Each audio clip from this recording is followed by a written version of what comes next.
Assalamualaikum warahmatullahi wabarakatuh. Di video ini, Ibu bakal membahas jawaban tentang tes pemahaman bab 3 yang udah kalian kerjain. Oke, sekarang langsung aja ya ke nomor 1. Pengertian dari konsep produksi adalah kegiatan yang produksi, berarti dia menambah nilai suatu barang ya. Menambah, di sini ada kata menambah nggak? Menghasilkan barang dan jasa, meningkatkan faedah, menghasilkan barang dan jasa. Oke, karena kalau produksi itu kata kuncinya kegiatan yang menambah nilai, maka yang paling mendekati adalah yang B, meningkatkan faedah. Faedah itu juga nilai ya, meningkatkan nilai suatu barang dan jasa. Kenapa bukan yang A? Dia kan menghasilkan barang dan jasa ya. Tapi di sini ada yang lebih tepat karena yang ditanya adalah kegiatannya. Kegiatannya yaitu tadi menambah nilai atau meningkatkan faedah. Tuh, ada yang lebih tepat. Jadi jawabannya yang B. Karena ini dari option A sampai option E ini kayak mirip-mirip gitu kan. Kemudian yang nomor 2. Perhatikan kurva isokuan berikut. Nah, simpulan yang tepat dari kurva isokuan di atas, bukan di atas ya, di samping, adalah A, model digunakan dalam jumlah tetap. Oke, kita balik dulu nih. Kalau isokuan, itu artinya apa sih? Isokuan itu kan kombinasi dua faktor produksi. Ini kan dua faktor produksi. Produksinya itu faktornya ada modal sama tenaga kerja yang kita pakai. Nah, di sini jumlahnya nggak tetap ya, justru berubah-ubah. Ini modal aja jumlahnya ada yang 8, 4, 2, sama 1. Tenaga kerja pun ada yang 8, 4, 2, sama 1. Jadi dia nggak tetap. Gitu. Jadi yang A salah. Terus yang B, tenaga kerja digunakan dalam jumlah tetap. Ini juga salah, karena semuanya berubah-ubah. Yang C, tidak berlaku hukum pertambahan hasil yang semakin berkurang. Pertambahan hasil yang semakin berkurang. Tahu nggak dari sini? Terus yang D, jumlah modal dan tenaga kerja berubah-ubah. Sedangkan jumlah produksinya tetap. Yang D jawabannya.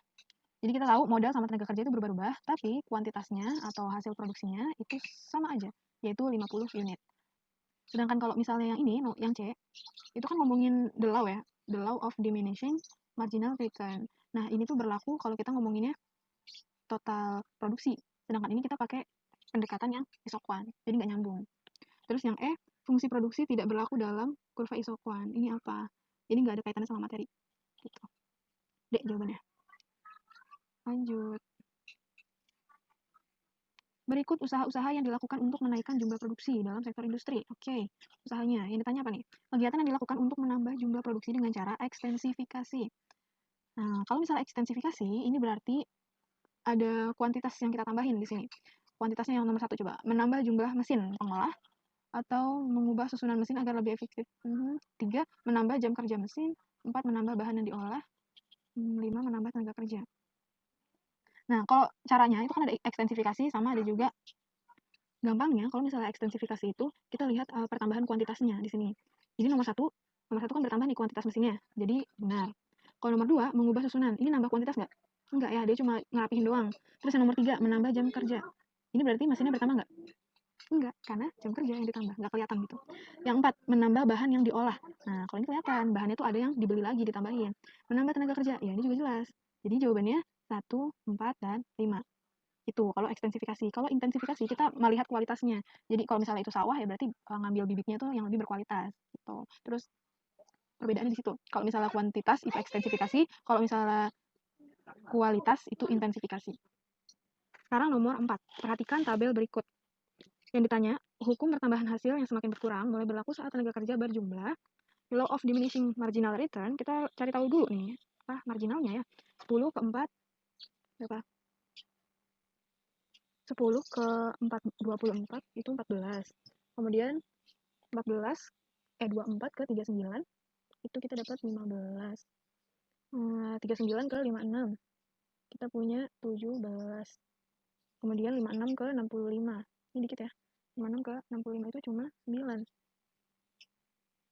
Dah, 9 doang dia. Berarti caranya itu kita lihat itu kan total produksinya drop turunnya itu ketika 17 ke 9. Berarti diproduksi 65. 65 berarti produksinya berapa? Jadi kita punya tenaga kerjanya itu 5. Maka jawabannya yang D. Kemudian nomor 5. Pernyataan yang tepat tentang kepuasan marginal adalah kepuasan marginal itu kan tambahan ya, senilai 1 doang. Kita lihat di sini yang A, kepuasan marginal akan menurun saat konsumsinya bertambah. Yang B, kepuasan marginal selalu bernilai positif. Yang C, kepuasan total yang maksimal diperoleh saat kepuasan marginalnya juga maksimal. Yang D, saat kepuasan marginalnya bertambah, kepuasan total tidak berubah. Yang E, kepuasan marginal sama dengan 0 saat tingkat kepuasannya minimal. Gimana, paham gak nih kalian? Kepuasan marginal, misalnya ibu contohin tuh totalnya di sini ada, biasanya sih ada konsumsinya berapa, terus total utilitasnya berapa, baru marginal utilitasnya. Kuantitasnya 1, 2, 3, 4. Di sini total utilitasnya apa ya? Gampang 10, 20, 25, 25. Terus yang kelima itu ada 23. Jangan 23, 28. Gini aja. Nah, kalau misalnya salah nih. Nggak bisa ya kalau kayak gini. Cukup sampai 25 aja biar kalian kelihatan jelas. Jadi di sini MU-nya berarti kan 10 ke 20 itu 10. 20 ke 5 ini 5. 25 ke 25 0. Marginal utility-nya 0. Nah, ini berarti kalau MU-nya udah 0, dia udah enek gitu. Dia udah nggak kuat lagi untuk nambah konsumsinya. Makanya di sini kepuasannya juga sama. Sama kayak yang sebelumnya 25 sama 25. Ini kita lihat ke bawah ya. Jadi berarti ini udah maksimal banget di konsumsi ke-4 gitu. Dan kalau misalnya ditambahin lagi yang tadi Ibu udah tulis, itu bukan 28 harusnya. Misalnya jadi 23. Jadi minus di sini, minus 2. Udah negatif kalau ditambahin lagi. Gitu. Nah, kita tarik ke soal. Berarti pernyataan yang tepat, kepuasan marginal akan turun saat konsumsinya bertambah. Benar nggak? Akan terus menurun saat konsumsinya bertambah. Benar. Kepuasan marginal selalu bernilai positif. Benar nggak? Salah. Kepuasan total yang maksimal diperoleh saat kepuasan marginalnya juga maksimal. Kepuasan total yang maksimal diperoleh.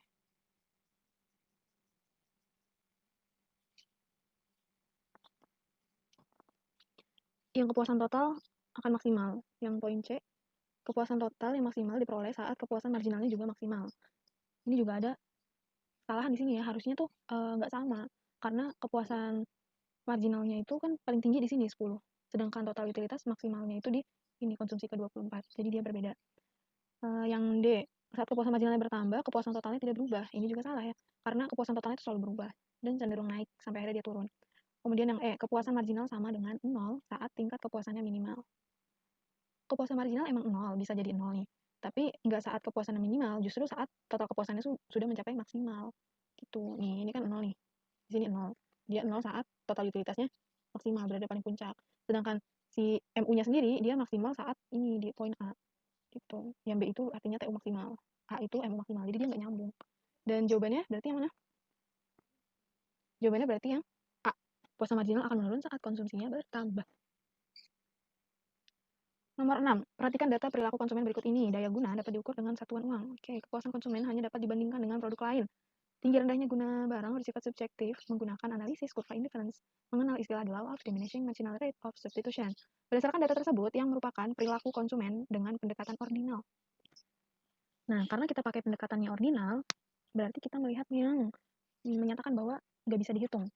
Utilitas itu nggak bisa dihitung atau kepuasan itu nggak bisa dihitung, tapi hanya bisa diperingkatin gitu, dibandingin. Nah, di sini yang tepat itu nah ini nomor 2, kepuasan konsumen hanya dapat dibandingkan. Satu lagi, dia pakai analisis kurva indifference. Ayo, ada 2, ada 4, berarti jawabannya yang D atau yang E. Yang mana nih? Yang 3, 2, 3, dan 4 jawabannya. Kalau misalnya kamu ketemu soal yang ngomongin the law of diminishing bla bla bla, di sini diminishingnya kalau substitution itu berarti kan utilitas. Tetapi dia pakai pendekatan yang kardinal. Jadi kalau kardinal itu berprinsip bahwa kepuasan itu bisa dihitung, sama seperti bagian sebelumnya bahwa total produksi itu bisa dihitung juga gitu. Jadi kalau ada kata the law of bla bla bla, berarti itu kardinal. Ingat. Sedangkan kalau iso cost, terus iso quan, different curve, budget line itu berarti menggunakan prinsip ordinal, pendekatan ordinal. Next. Pada saat utilitas total atau total utility mencapai maksimum, maka apa yang terjadi? Nih, Ibu gambarin ya. 0. Ini adalah total utility. Sedangkan ini adalah marginal utility. Apa yang terjadi? Ayo, ketika total utility-nya maksimal, ini kan di sini, di poin A. Yang terjadi adalah MU. MU-nya kenapa? Marginal utilitasnya di sini sama dengan 0. Jadi jawabannya yang C gitu. Nomor 8. Biaya marginal adalah kenaikan total biaya yang disebabkan oleh tiap mendengar, membaca kata marginal. Itu kan berarti tambahan atau perubahan di sini. Perubahannya itu persatuan ya. 1. Berarti jawabannya yang B. Kenaikan jumlah produksi satuan. Gitu. Kemudian yang 9. Pernyataan yang benar untuk menggambarkan karakteristik kurva biaya produksi. Oke, kita gambar. Menggambar. Gini. Terus, biar gampang gini dulu kan. Ini MC, AC, AVC, AFC. Oke, yang poin A. Kurva AC di bawah kurva AVC. Kurva AC di atas ya, di atas dari AVC. Jadi langsung salah. Terus yang poin B, kurva AC di atas. Ya, berarti ini gimana? Yang B. Kurva MC memotong AC saat AC menurun. Salah. Kurva MC memotong kurva AC saat AC naik, salah. AC saat AC maksimum, salah. Jadi di sini ya, kurva MC ini memotong, ini kan ya, kurva MC, biar beda. Kurva MC memotong AC di sini kan, ketika AC-nya berada di titik minimum. Jadi bukan kondisi turun, bukan kondisi naik, atau kondisi minimum, tapi kondisi di mana AC sedang minimum. Titik terendah.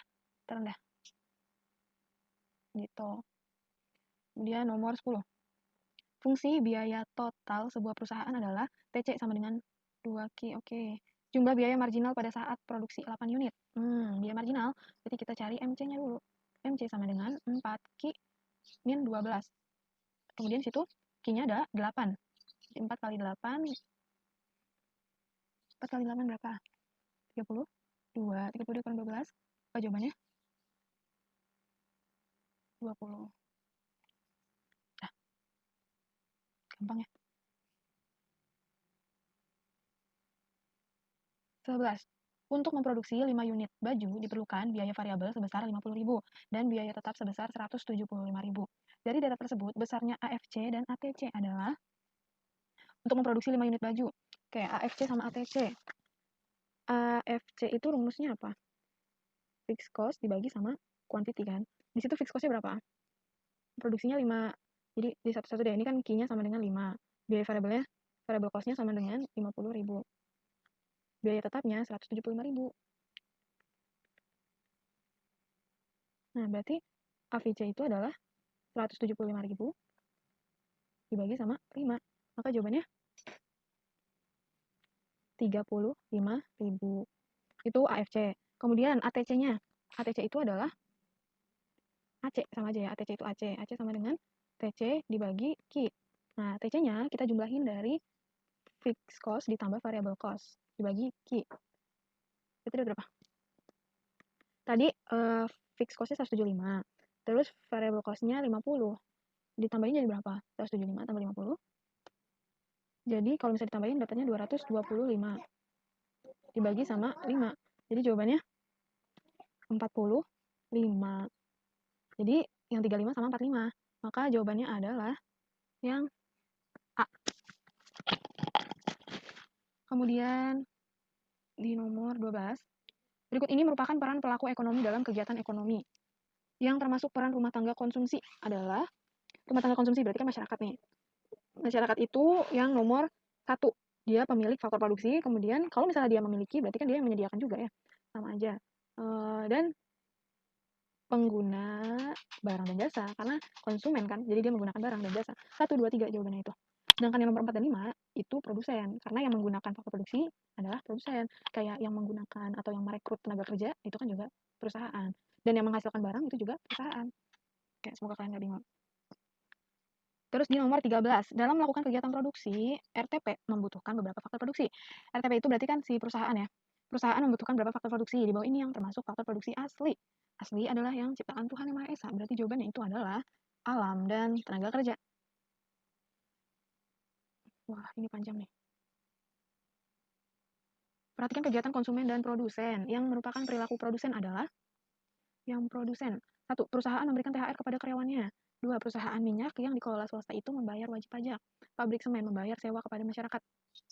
4. Ayah menerima uang sewa setiap bulan dari hasil tanah. Nah, menerima uang si ayah gara-gara hasil tanah yang disewain. Berarti ini kan R. Terus nomor 5. Masyarakat mengkonsumsi kerupuk. Konsumsi berarti R. TK. Jadi jawabannya adalah 1, 2, 3 lagi, yang A.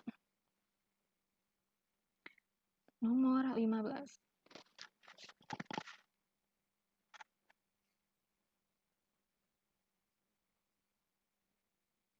Gambar circular flow diagram kegiatan ekonomi. Berdasarkan bagan di samping, angka 5 menunjukkan angka 5 itu di sini. Ada di pasar input dan panahnya itu dari konsumen ke luar negeri. Konsumen ngapain nih ke luar negeri? Tapi di pasar input. Kalau pasar input berarti ngomongin faktor produksi. Kita membicarakan faktor produksi. Ekspor faktor produksi yang dilakukan MLM. Salah, karena di sini yang ekspornya itu MLM. Jadi salah. Kalau mau ekspornya MLM berarti panahnya yang nomor 4 itu baru. Bagi MLM dia ekspor, bagi kita impor gitu. B, ekspor barang yang dilakukan konsumen. Ekspor barang, ini salah ya, karena dia ngomongin barang. Karena kalau barang itu larinya ke output. Gitu. Yang C, impor barang, ini juga salah, karena ngomonginnya barang. Yang D, impor faktor produksi yang dilakukan MLM. Benar nggak? Benar. Ini jawabannya. Jadi kan kita ekspor nih, kita kayak ngirim TKI ke luar negeri. Tapi bagi luar negeri, bagi negara itu, dia ngimpor tenaga kerja dari kita. Gitu. Jadi pinter-pinter pakai kacamata dalam membaca soal. Yang E, membayar pajak. Membayar pajak itu kaitannya di tengah-tengah sini. Jadi dia salah. D ya. Dan udah ya. Udah, semoga kalian banyak bener. Dan kalau ada kesalahan, tolong koreksi ibu juga. Sekian video ini. Wassalamualaikum warahmatullahi wabarakatuh.